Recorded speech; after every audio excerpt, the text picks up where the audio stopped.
అనేవాడు వివేకైనవాడు. ఏం పట్టించుకోడు, అవివేకైనవాడు, మూర్ఖుడైనవాడు. మాట చెప్తానట్లే వెంటనే అగ్గిపుల్ల గీసి పెట్టేసి ఉంటాడు. ఇది ఎవరి లక్షణమయ్యా అంటే సామెతల గ్రంథము 12 అధ్యాయం 16 మూఢుడు కోపపడినది నిమిషములోనే బయలుపరచబడును, వివేకి నిందను వెల్లడిపరచక యూరకుండును. వివేకము కలిగిన వాడు దేవుని సంబంధి, మూర్ఖుడైన వాడు ఎవరి సంబంధి అంటే సాతాను సంబంధి.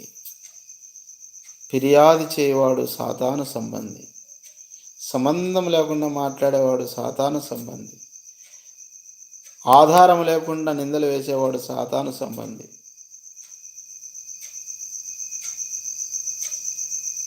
నిర్నిమిత్తముగా జగడమాడువాడు సాతాను సంబంధి.